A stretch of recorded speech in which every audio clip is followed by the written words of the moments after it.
Who do you want to talk to? You too, both of you. Alright, let's jump in my car. Mobile meeting. Mobile meeting. Like, Yeah, I'll be back.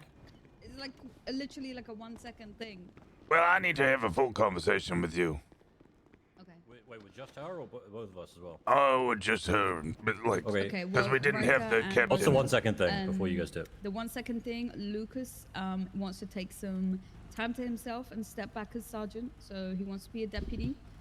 Okay. So I'm allowing that, of course, whatever makes him happy. So I just want to let you two know, right now it's you and Matilda are the only sergeants. Gotcha. We can hold it down. Okay.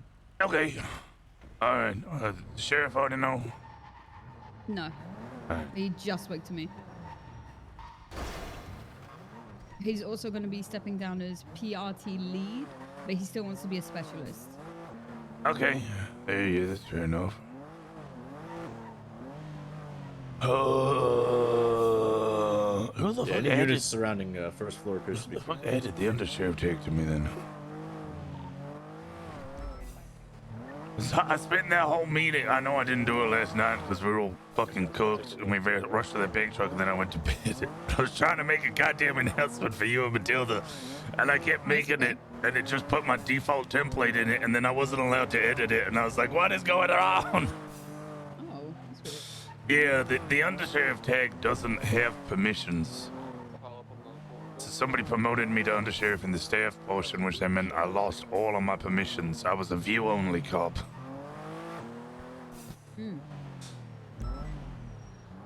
Alright, well, at least that's now fixed. Okay, did you get to speak with Ventura about what he would expect of you? No. Okay. Any units able to hold the back? I have a question. Instantly fucking fired the PD tow guy after that. Yeah, that's fucking crazy. Can you take the space for under and sheriff? No, it's for engagement. We You have questions? are descending to the third floor now, the main courtroom. Sorry, what? Listen So to do it. you have questions? No, did I? Oh, I do have questions. I'm waking up. I woke up so fucking late today. It was so bad. I'm 2 hours late to everything. No, wait, I'm engaged. What do you think the role of captain is?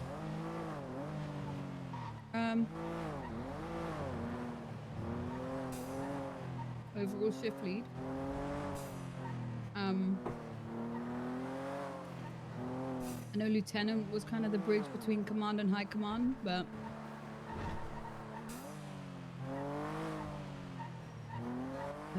because we don't have one at the moment, I guess I would still be that bridge. But honestly, other than that, administrative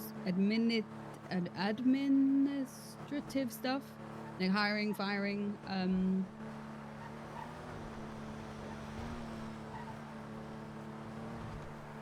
not that any. I can't think of anything else off the top of my head. Yeah, but I did just wake up. Yeah, you're pretty on the money. You're already doing most of that. The main thing that you're gonna find hard, because the main difference between lieutenant and command, and it'll be everyone, including myself, whenever they first get into high command, always hit this hurdle. Is as you rise the ranks from senior to sergeant to lieutenant, you're taking on more and more responsibility. Captain, it is now your job to get rid of as much responsibility as possible and give it to other people. That's what I was doing as lieutenant and sergeant. Oh, I always saw you as somebody who's very good at doing things yourself. I mean, I love doing stuff myself. Like if Ventura says, Engaged. I need someone to go through Enraged. all the fucking dash cams and remove them one by one. Like, really tedious stuff. I don't mind doing that. But if there's something like an issue that needs to be sorted and it can be sorted by a senior, I'm absolutely delegating that because that is not my problem. That can absolutely go down the chain and give them something to do. I'm always for like giving the lower ranks something to do. All right, that's If it's gonna be the something that main can be dealt thing. with by them. Yeah, that's the main thing you're gonna have to be dealing with is passing stuff off and playing the parry game with responsibilities. Oh, you're giving this to me? Okay, I'm now giving it to them. And then also generally setting the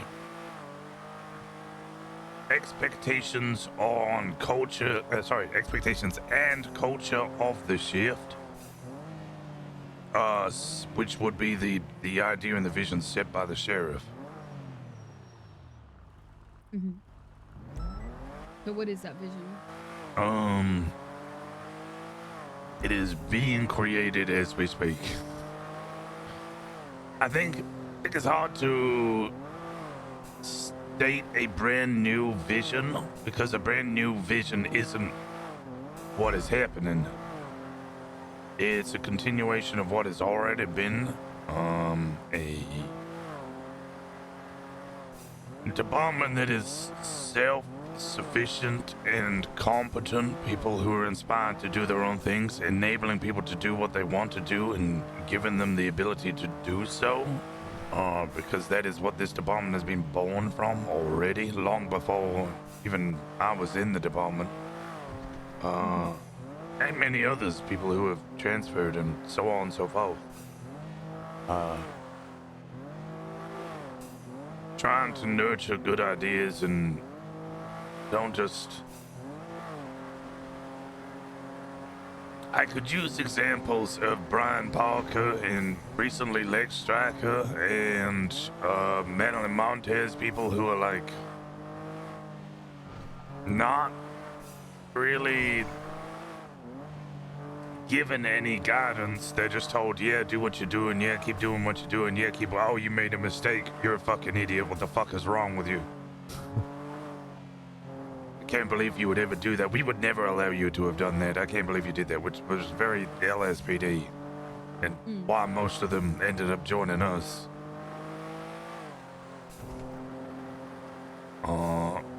Which, by the sounds of it, you and Riker have a long history of understanding that type of mentality. Oh yeah. Oh yeah. You and Riker are probably perfect examples of people who have lived through that, managed to thrive afterwards, or, you know, lick your wounds and keep going. And we want that type of mentality to continue within the BCSO.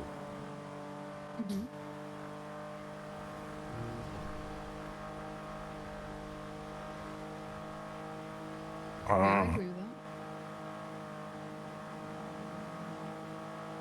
That said, finding an LT is going to be difficult. And if and Lucas is stepping down as well, finding a new sergeant is also going to be difficult. Well, I was hoping to speak to Ricky because I want Nova.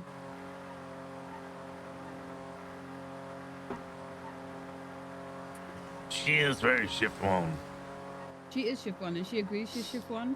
She said that she originally was made shift 3 to fill the gap, but she is mainly shift 1. She's a shift 1 that comes around late shift 3.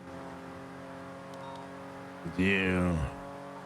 And to me, that's fine. Like, if she was classed as shift 1, is around a little bit in shift 3, stays into shift 1, and then like goes to bed, that's perfectly fine with me. And she says that she's happy to be either shift 3 or shift 1. It doesn't matter to her.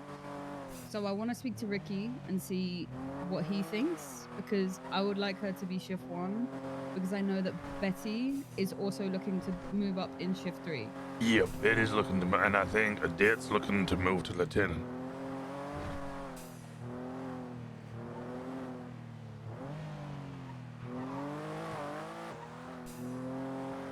Which, from what I hear, she leads the PNT for shift 3 already. BCSO. And conversations that I had with her in the past, it seemed like she was kind of doing the job of LT and kept asking Holver what it is she needed doing or what needed to be done, to which Holver shrugged and went, I don't know, and then she just figured it out and did it. Which sounds like she was the LT and he was the sergeant, but it wasn't. It was the other way around. Yeah.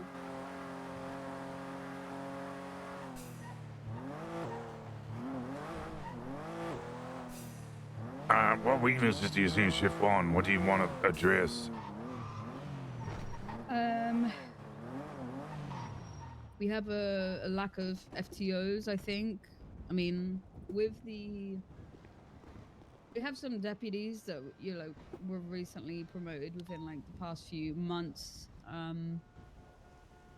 who are becoming FTOs, which is good. But I feel like we were in like a rut of hiring for shift one, and most of our roster are part-timers for shift one.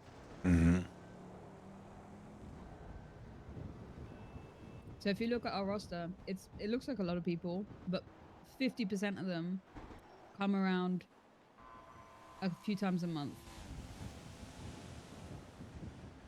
I would like to find some more people, kind of like Cassie.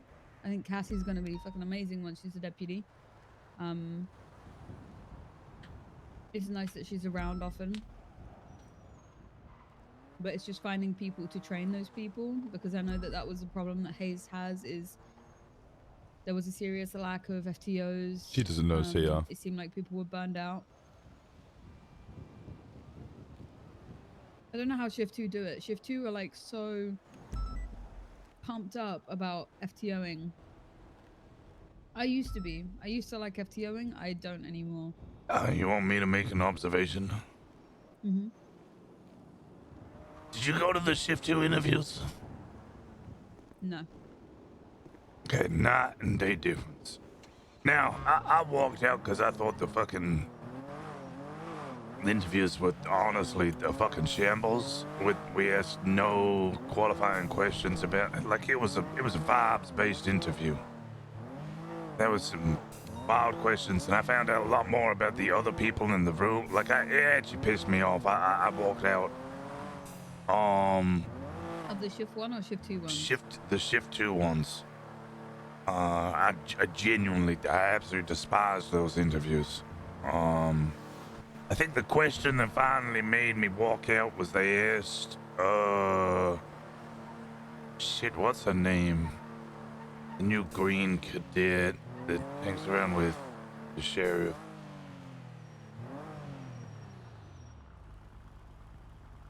Vienna? Ari. Somebody asked Ari if she had daddy issues, and I went, I'm out, and I just walked out and went to bed. It's like, this is a fucking clown show. Like, I think the only thing I learned about her was that she can properly place and name almost every country in Africa. And then I went to the shift 1 interviews the day after, and we had a lot of policing questions, but God, it was dry. It was really boring. Somehow I need those 2 interviews to become somewhere in the middle of each other. Okay. Like, I like asking the question about the, 78th officer gets shot, what are you gonna do? Because then it judges their ability to rely on instinct. What would they do instinctually in that scenario? Because they can get a good understanding of who they are in a term of what type of officer they might be. Because some people will just say, I'll shoot the fucker. Which isn't necessarily the wrong answer. But the question's designed for there to always be and the answer's meant to be wrong. But then you have the fun bit afterwards where I get to see how they can improvise with the scenario. Which is always what we want to be able to see. Like I say, I can always teach a person to be a cop. The death door knock, and then get somebody to pretend to be the child and crying, and how do they deal with a crying child? You're putting pressure on the person. You're trying to understand how they would act in that scenario and improvise in the scene and read a room. Because I can teach somebody to be a cop, I can't teach somebody to be a character. I think Shift 1 had a lot of people who were very good cops, but not a lot of character. Shift 2 had a lot of character, but maybe not very good cops.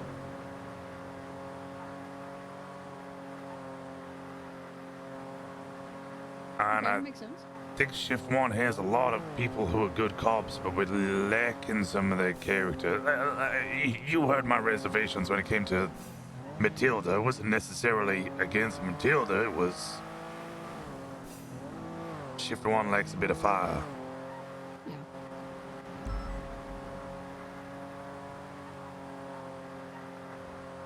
I don't know if we have anyone like who's not already in high command positions that is like fiery.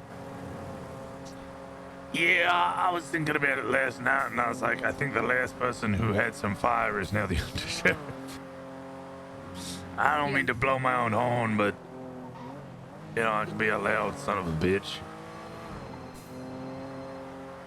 One second. Howdy, Dickens. Hello. I have a question. All right, I might have an answer. Okay, I was talking to Nova about Okay. this whole prison stuff. Yo. And I mentioned Garrity, and she said that's not something that we would implement, and I was wondering why. A Garrity warning. Yeah, like we read them the Garrity rights. And Yeah, the question Garrity them. rights. We would do that if we're looking at an employment issue, but we're looking at a potential criminal issue, in which case just read them the Miranda rights. The Miranda rights cover to the Garrity warning anyway. Okay. Yeah, because if you're looking in a criminal nature, then you would just read the Miranda rights, and Miranda rights trumps the Garrity warning. You might read them the Garrity warning if it was an internal matter that they might be facing repercussions, but we also are a no-fault state. We can fire you for fucking because I don't like the way that you scrunch your nose. Like, we don't have worker rights here. So can I collect my paycheck? Okay. We don't have no unions. So, yeah, you don't need to worry about Garrity warnings. Especially in this case, Okay. because it is actually a criminal nature. Okay. Oakley dokley, I'm just waiting for Lila to be out of her cell. I don't think she is yet. Okay. And then I can get a doctor to see her. All right. Well, good work. Okay, thanks. I'll talk to you later. Talk to I'll you keep you soon. updated. Bye. God bless. Picked up 238,000. Yeah, either I'm much more of a DJ than I previously thought, or I got a pay increase. That's what I'm thinking. Cause like the other day I went and picked up my paycheck and I got $184,000, and I went, oh shit! I know it's been a while, but damn, that was a couple of days ago. I just picked up another $94,000.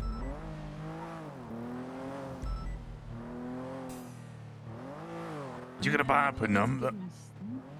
Yeah, I like having options, especially in the early hours when I'm around end of shift 3 into shift 1, and sometimes there's not enough like interceptors. Also, I prefer the handling of a penumbra.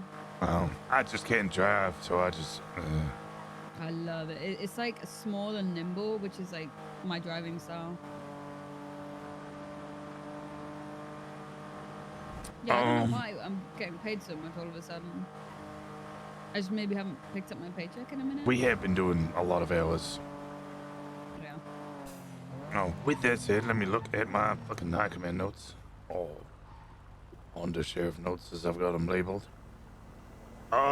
Things from the meeting. So myself and Tora, Viv, Blunt, Rhodes, and Brian all had a meeting yesterday, just kind of heads of departments. No, we did not invite Comrade. Because I think at that point we weren't even sure if he was chief, because they hadn't made the announcement. I don't think the mayor actually. Yeah. Just a general discussion about. I wanted to make sure that everybody was on the same page. So a couple of things that we wanted to start, or were already kind of being implemented, but needed to just be spoken about, that now needs to be discerned to each of the chefs. So I need to have this discussion with Jenna eventually, I guess, and Dallas. Although I don't think most of it will really apply to shift 3.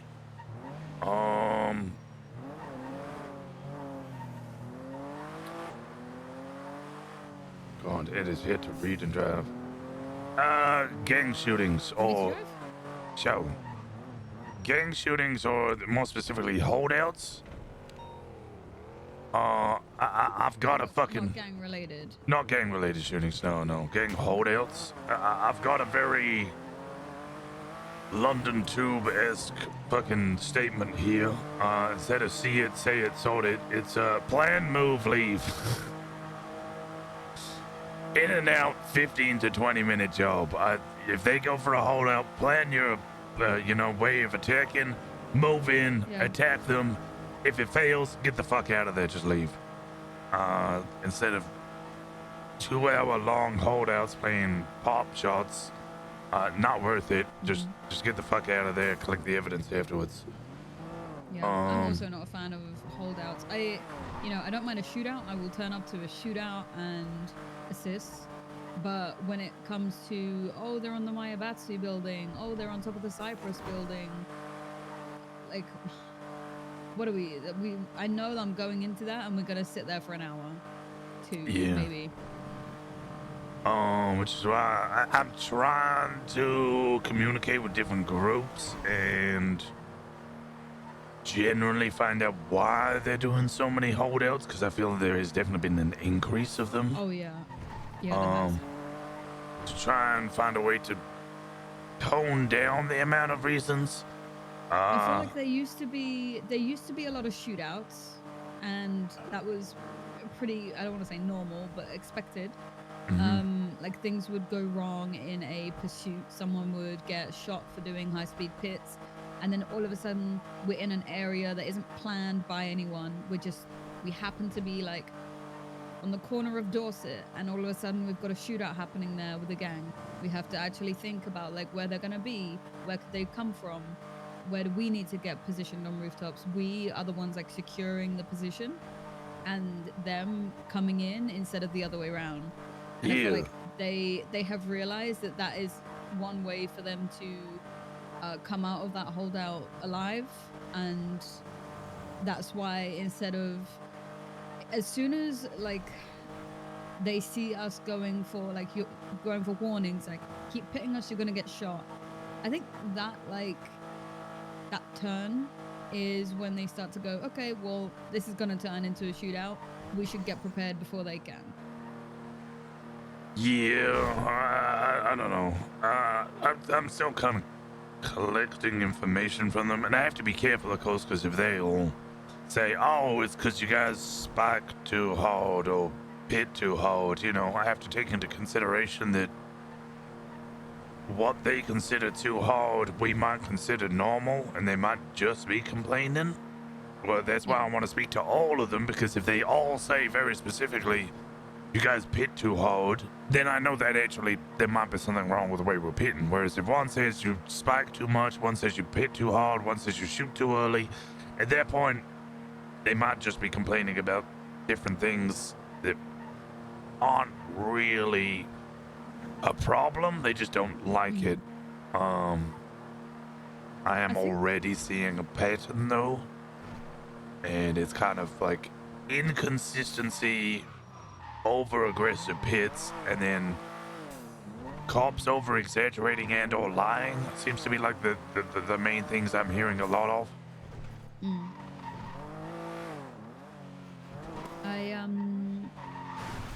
I think I don't want to be calling criminals dumb. I'm not saying like, they don't know what they're doing. No, Flippy literally said to me, some of his gang members are just dumb fucks who want to shoot. He didn't say it in those words, but sometimes they just do dumb shit, and it is what it is. Likewise, we have dumb fucks as well. Yeah, everyone does. But one big reason that a lot of pursuits turn into shootouts is because we have to shoot someone who is using their vehicle as a weapon instead of just being in a pursuit.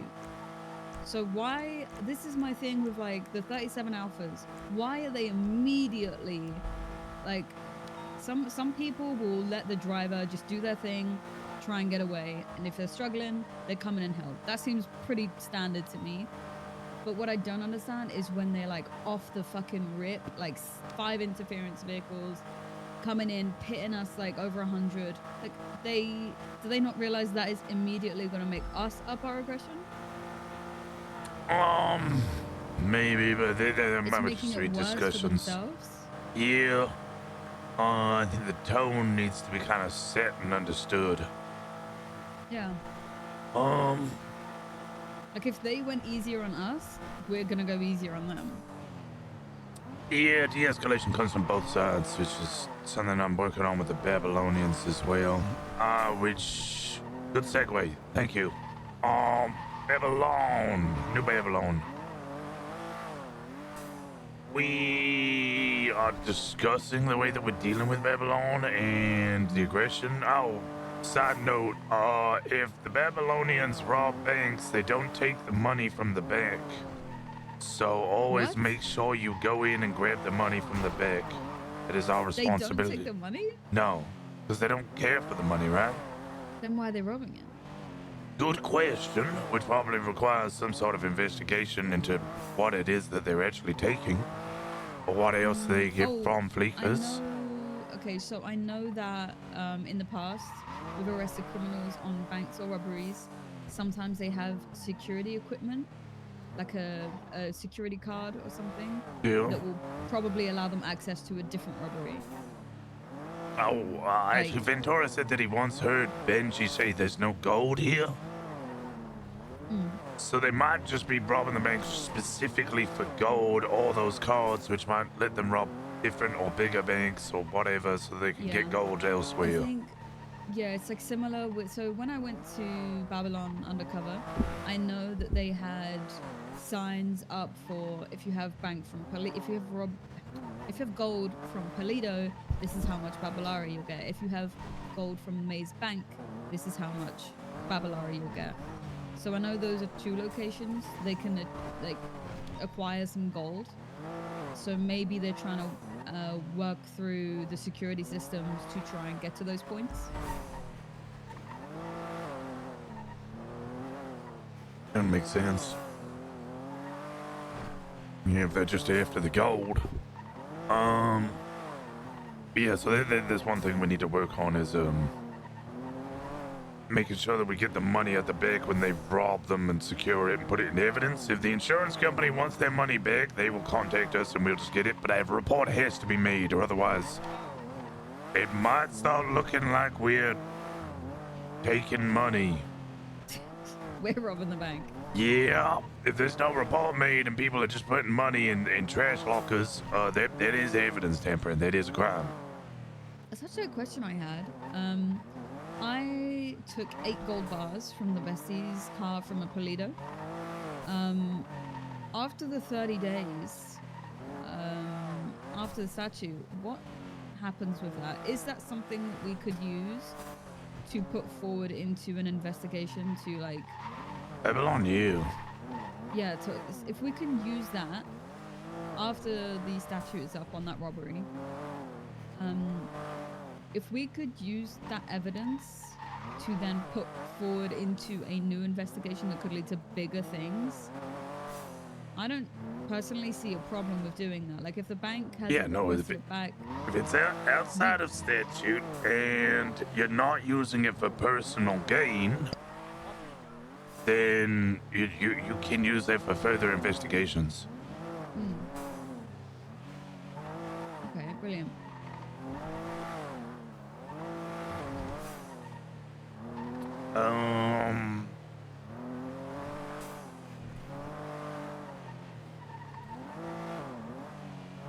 Let me reread this next page. Okay, we get different heat from the Babylons at different times because, of course, it's a community with different people. Some are gangbangers, some are civs, so on and so forth. We need to be careful when we are pushing into Babylon and execute the correct targets. Yeah, they have civilians in them. Yeah, which, you know, I've been in those situations before. Not easy. Having to deal with,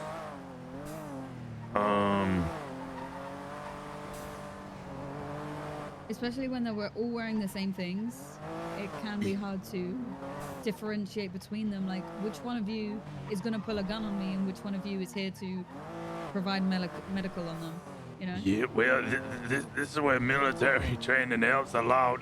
You grab your M4, your heavy rifle, you stick your gun in their face, and then you scream, get on the fucking ground, and you put them in cuffs. CQB, same situation. You get slinky cuffs, you just start fucking wrapping everybody in cuffs. Yeah. Everybody is a potential threat. Don't matter if they're 14, don't matter if they're a woman, don't matter if they're a man, child, whatever. You put them in cuffs because anybody can pull a fucking gun and take you out. It's not exactly great in sensitivity training, but fucking it's better than going to a funeral. No, yeah, it's for safety. Mm-hmm. I've been in situations like inside Babylon where we've pushed in and shots have been fired. I'll see someone just standing there, no gun in hand. I'll do that. I'll point at them. I'll say, "Put your hands in the air. If you're not involved in this, I'm gonna place you in cuffs, and you're gonna wait. And once this is all over, if you're not involved, you'll be let go. Like, I just need you in cuffs now." And they've complied because the civilians in there are actually very compliant. I've experienced like a few of them now doing so.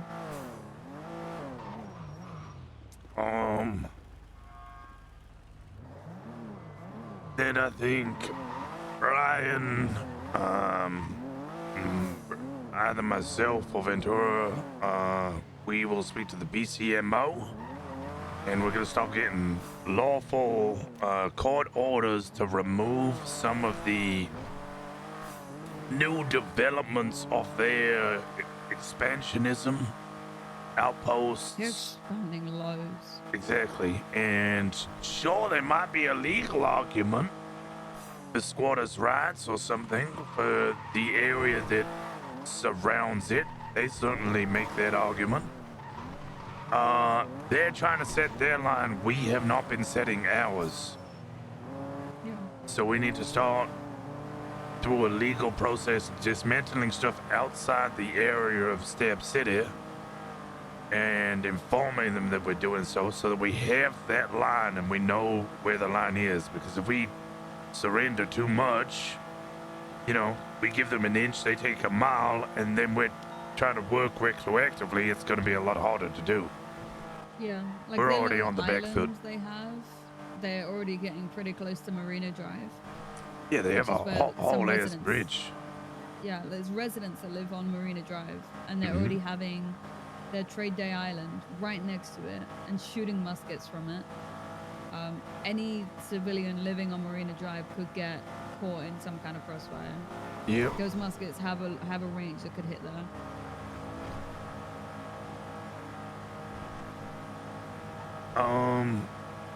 So yeah, I'm gonna continue talking to them and trying to get de-escalation, because de-escalation has to come from their side, not just ours. But if they shoot at us, we do need to go in there and just need to really watch our fucking targets.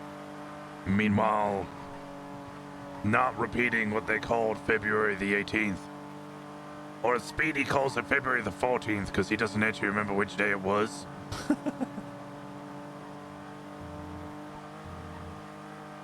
Is that the Carmine ambush one? Yeah. Okay. I think. Do you think that there might be issues now that ODPD is a thing? Oh my fucking god. Yeah, I know there's gonna be issues. So I'm worried that any progress we make on repairing relationships with them might be torn down by Carmine. Carmine walks in there and gets shot.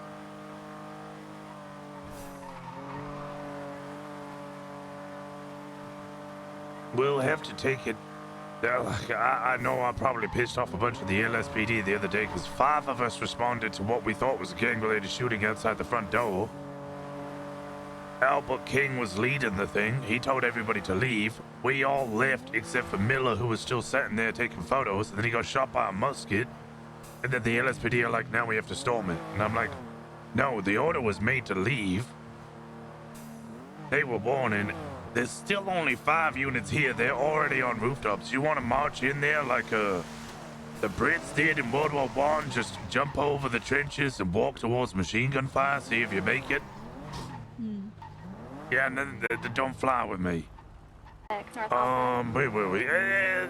Generally, yeah, we'd just like to see the shift 1 interview process become a little more like the shift 2 interview process, because otherwise we're gonna have a problem with shift 1 and 2 BCSO are gonna be so fuckingly wildly different that it just won't be cohesive anymore.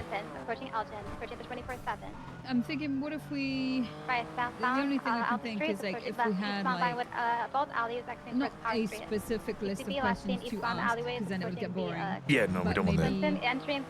Maybe some prompts to bring up if you cannot think of a question to ask.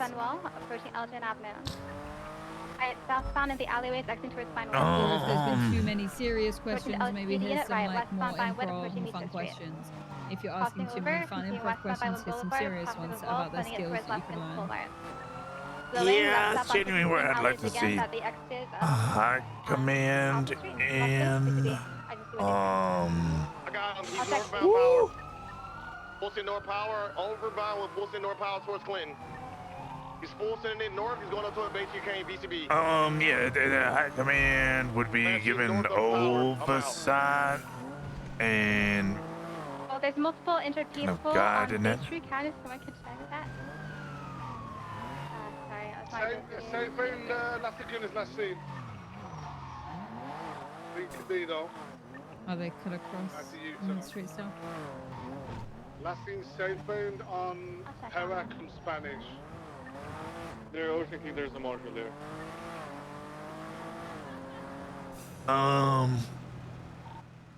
Sorry, are we? Yeah, I mean, PNT leads one should be doing that, but also the High Command for that shift, or even just myself and Ventura, which should be at the actual meeting itself and interviews itself, and kind of interject a little bit. Do you have any other pursuits for the Wilson or Greenwood? We'll be on the Red Soul and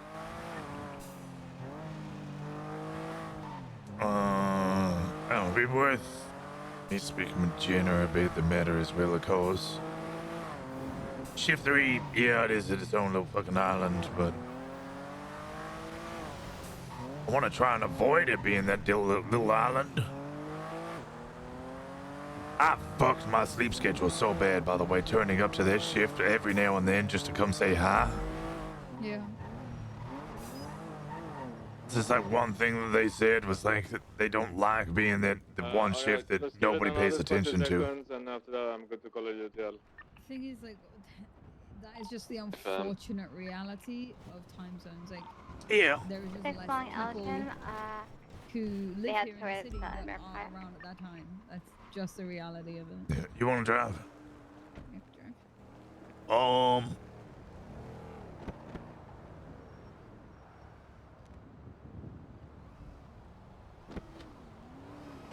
I was playing the game with you can see which one